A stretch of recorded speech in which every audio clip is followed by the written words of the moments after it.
جناب محترم عبید الرحمان صاحب، director Ubaid public school system, جناب محترم محمد منیر صاحب، دیگر مہمانان گرامی، ایجوکیشن ڈپارٹمنٹ سے اسسٹنٹ ڈائریکٹر، محترم والدین، عزیز طلباء طالبات، ادارہ حاضر کی ٹیچرز، السلام علیکم۔ یہ آج کا پروگرام یہ ایسا پروگرام ہوتا ہے جس میں بچے کی پورے سال کی کارکردگی یہاں پہ آپ سب کے سامنے پیش کی جاتی ہے۔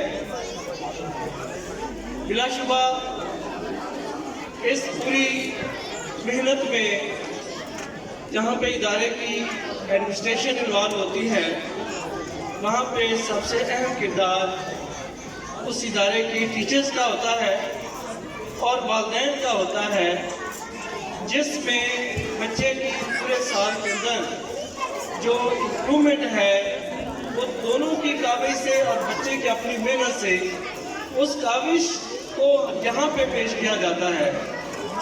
ابھی کیونکہ آخری میرے خیال میں سیگمنٹ ہے جس میں ان ہستیوں کی باری ہے جنہوں نے آپ کے بچوں کو اس قابل بنایا جن کو یہاں پہ ایوارڈ ملا۔ میری مراد ادارے کی ٹیچرز ہیں۔ آپ نے جب ان کو ایوارڈ ملے تو ایک تو بھرپور تالیوں کے ساتھ اپریشیٹ کرنا ہے، دوسرے نمبر پہ آپ نے آخر تک، کیونکہ جب بچے کے ٹیچر کی باری ہوتی ہے تو اکثر دیکھنے میں آتا ہے کہ ہال خالی ہوتا ہے، تو آپ لوگوں نے اپنے اس عمل سے ثابت کرنا ہے کہ ادارے کے ٹیچرز کتنے قابل احترام ہوتے ہیں۔ میں یہاں پہ مختلف پروگرام دیکھے اور جس سے عبید الرحمان صاحب ماشاءاللہ ایک علمی اور ادبی شخصیت ہے، جس سے ان کا ایک تعلیم کے اندر نام بھی ہے اور تجربہ بھی ہے۔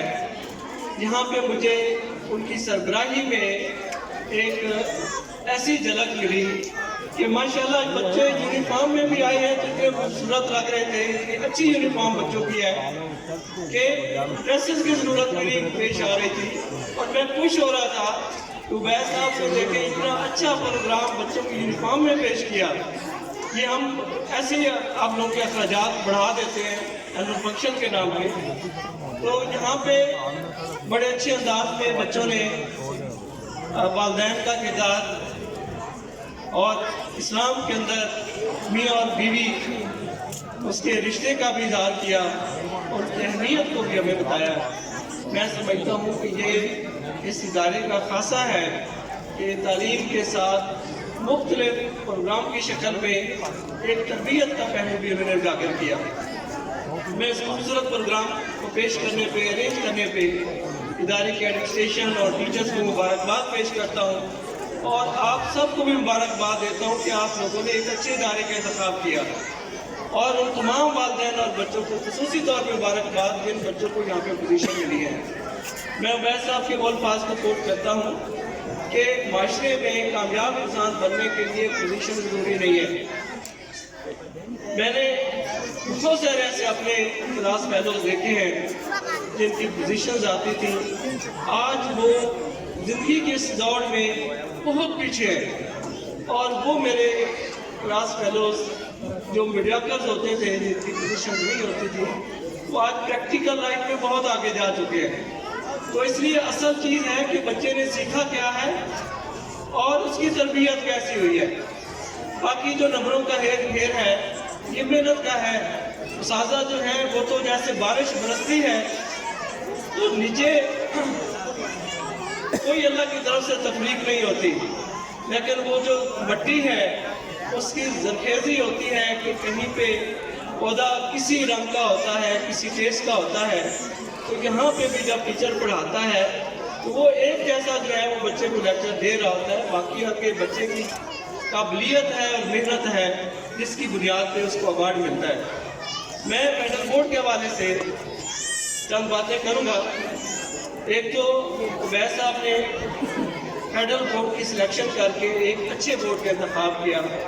فیڈرل بورڈ ISO سرٹیفائیڈ ہے، انٹرنیشنلی ریکگنائزڈ ہے۔ پاکستان کا کوئی اور بورڈ نہیں ہے جس کو انٹرنیشنلی ایوارڈ ملا ہو, ISO ایوارڈ ملا ہو. دوسرے نمبر پہ جو فیڈرل بورڈ کے لیول پہ سہولیات ہیں, جو آسانیاں ہیں, وہ باقی بورڈز اس معاملے میں بہت پیچھے ہیں. ڈائریکٹر صاحب بیٹھے ہیں, میں اس لیے باتیں کرنا چاہ رہا ہوں کہ یہ بھی لکھا کریں باقی پنڈی بورڈ کو, باقی اداروں کو, کہ عوام کے لیے, لوگوں کے لیے آسانیاں بانٹے. اگر اللہ نے اختیار دیا ہے, نہ کہ ہم فرعون بن کے بیٹھ جائیں, ہم آسانیاں بانٹیں. ہم نے فیڈرل بورڈ کے لیول پہ چند ایسے اقدامات کیے جس سے میں سمجھتا ہوں کہ ہمارا وہ بچہ, وہ غریب کا بچہ, وہ یتیم بچہ, وہ معذور بچہ جو مختلف پالیسیوں کی وجہ سے میٹرک نہیں کر سکتا تھا, وہ اپنے رکاوٹیں دور لیے. میں مثال دیتا ہوں, فیڈرل بورڈ کے لیول پہ ہم نے یتیم بچوں کے لیے رجسٹریشن اور داخلہ فیس 100% معاف کی ہوئی ہے. 9 سے لے کر گریڈ 12 تک, چاہے وہ ایک پارٹ ہے یا ڈبل پارٹ ہے, چاہے باقی بچوں کی 4 گنا فیس چل رہی ہے, یتیم بچے کے لیے کوئی فیس نہیں ہے. دوسرے نمبر پہ وہ بچے جو معذور ہوتے ہیں, جن کو کو رائٹر کی ضرورت ہوتی ہے, یہ بہت بڑے مسئلے ہوتے تھے کہ ایسے بچوں کے لیے کو رائٹر تیار نہیں ہوتے تھے کہ ہم ان کی جگہ پہ بیٹھ کے بچے کے ساتھ 3 گھنٹے بیٹھ کے پیپر لکھیں. ہم نے کو رائٹر کے لیے 1500 پر پیپر اپروو کیا کہ جو اس بچے کے ساتھ بیٹھ کے جو بندہ لکھے گا, اس کے ہیلپ کرے گا, اس کو 1500 روپے پر پیپر جو ہے وہ PADA ملے گا. اس کے ساتھ میٹرک میں ہمارے بچے جو ہیومینٹیز گروپ میں میٹرک کرتے تھے, آرٹس کے ساتھ یا کمپیوٹر سائنس کے ساتھ, بایو کے ساتھ, جب کالج میں جاتے تھے تھوڑا سا شعور آتا تھا تو پھر کہتے تھے کاش میں نے تو میڈیکل کی طرف جانا تھا اور میں نے میٹرک آرٹس کے ساتھ کر لی.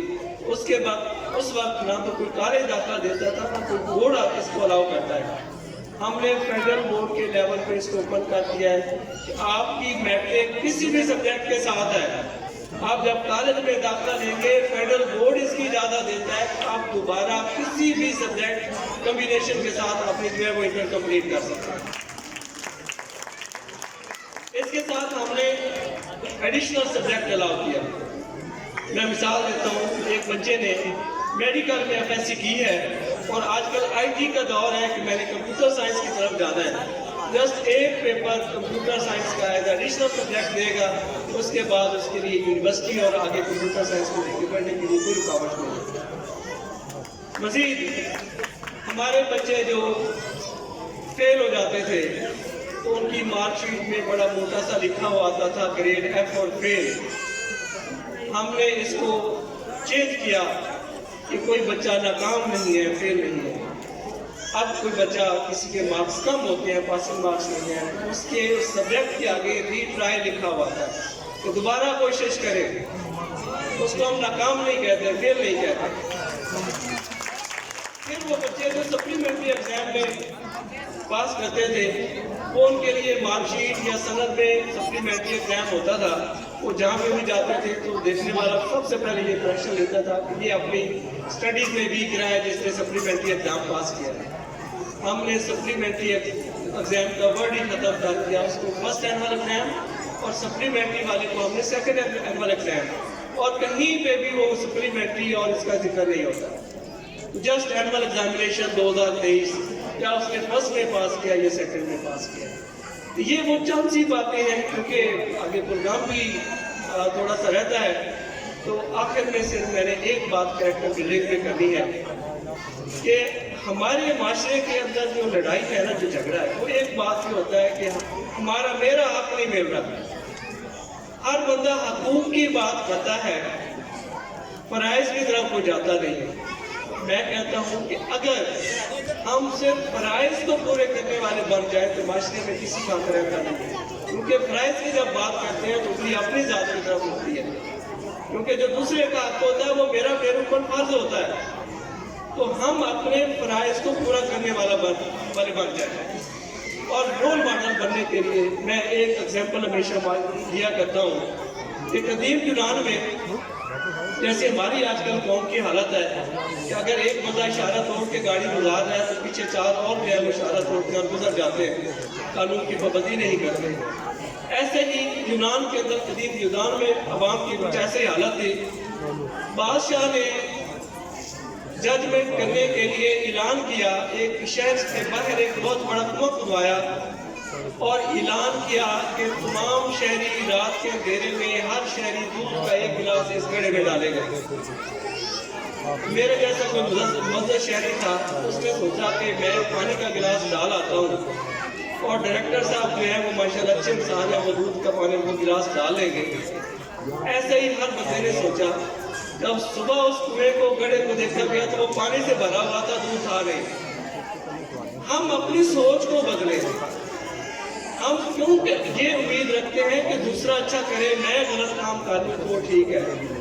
اپنی ذات کے سے ہم اگر شروع کریں گے، اپنے آپ کو رول ماڈل پیش کریں گے، تو آپ دیکھیں گے کہ ہمارے معاشرے کے اندر تبدیلی کیسے آتی ہے۔